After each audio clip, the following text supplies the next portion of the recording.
you talk a little bit about how your background, specifically as a grassroots journalist, will inform the decisions you make if you're elected? Being on the ground, hearing people's stories gives you perspective like nothing else. When you just listen and you have to bear witness and be a steward of people's stories and their livelihood, and they're entrusting you with their words to represent them and their actions, as well as, transmit the story or the change that they're working toward, you have to be respectful, and you have to humble yourself. You cannot go into a space assuming you know what the story is and then telling people what you're going to write about. You go, you ask questions, you ask things like why, and then you show up and listen. And then from there, you make an informed decision, whether it to inform that article or video, or how you write the copy that will otherwise go out into the world that people will engage with and then share to their friends and share to their friends. When you do that, you have to recognize that there is a responsibility to do something when you know something. And frankly, I've come to know too much.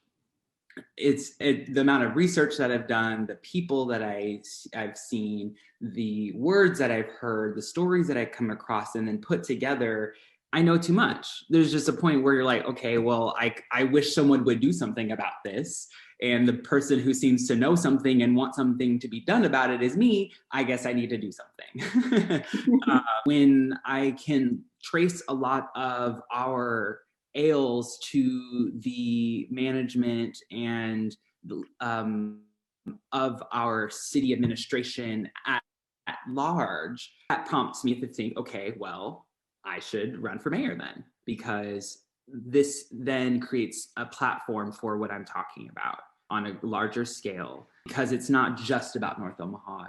Noise is North Omaha's the context, information's our service, support everyone's the goal. And that is because that's where I am. That's what I know best. It's where my family is. It's what I'm rooted in. It's what we're responding to. But recognizing that, like, North Omaha, and if North Omaha does well, the whole city does well. Taking what I've come to learn here and seen here and helping share that with the rest of the community, as well as uplift other organizations and people and neighborhoods and cultures that are all over our city, but you don't see them uplifted. You don't see them centered. It's very much like, oh, by the way, we're doing this thing, but I'm hungry. There's a hole in my roof. What about affordable housing? Can we have better transportation? We need healthcare. Our education is suffering. We need new children's prison, more roads, more police. And you're like, what? But didn't you just hear? I just told you what I needed. And then you totally disregarded it and did something else. You're supposed to be representative? No, you need to leave.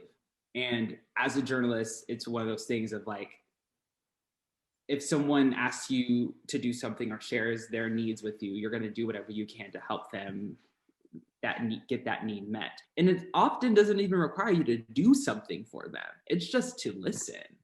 It's a simple thing, but it's extremely profound, especially when you're talking about politics and government. Like, recognize people for who they are. What? Why would we do that? You are a taxpayer. You are a source of revenue. You are not seen as an integral part of the community who can be called upon and relied upon to improve. That's our job, and we do that for you. That's unsustainable. We're all in this together. We need leadership, representation to facilitate these things and say, hey, come be here. That's why our slogan is be where you are. That focus on listening is so important.